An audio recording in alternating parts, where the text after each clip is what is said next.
Well, people on the left often ask me, what does extreme liberalism look like?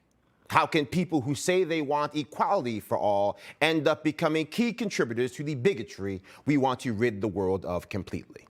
Well, this week we got a tiny sample of how a seemingly innocuous statement can be filled with an ocean of disrespect when White House Press Secretary Jen Psaki was asked the simple question, can the outbreak of smash and grab crime all across this nation be attributed to the pandemic? I think a root cause in a lot of communities is the pandemic, yes. Seems harmless, right? I'm sure most might agree. But there is a hidden kernel of contempt couched in those few little words, what George W. Bush famously called the soft bigotry of low expectations. You see, all across this nation, families have been forced to do more with less. The cost of goods has gone through the roof. Americans are spending $400 million a day in additional fuel costs to fill up their vehicle because of decisions made by this Biden administration. The increased cost of chicken has made feeding American families a nightmare. Bacon has become a luxury item. And all of this while the administration pretends that inflation is either just a high-class problem, as the White House Chief of Staff called it, or a figment of Republicans' imagination. But in spite of these challenges, in the face of these financial hardships, the overwhelming majority of Americans that still have jobs go to work, take care of their children, look after their neighbor, and they do it all without breaking out a sledgehammer to rob their local CVS.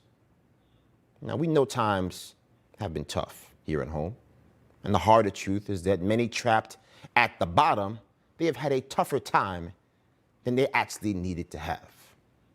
But the people who are running into Gucci are not trying to feed their family.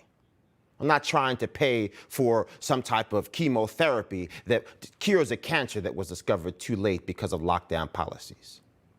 No, they're trying to profit off of the pain and desperation of those who, in spite of all those issues, still live within the bounds of the law, still do their best to be the best version of themselves that they can.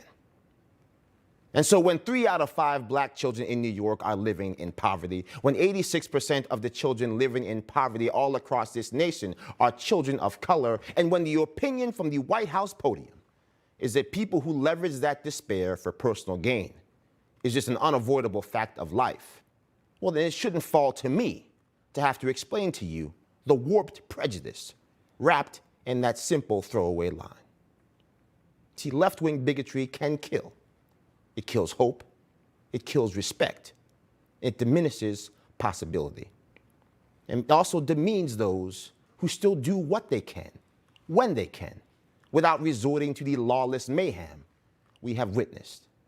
And it shows just how little respect the people who claim they want to help them truly have for them. You just watched Newsmax TV, America's fastest growing cable news channel, now in more than 70 million homes. You can get Newsmax TV on your cable system or check your cable guide.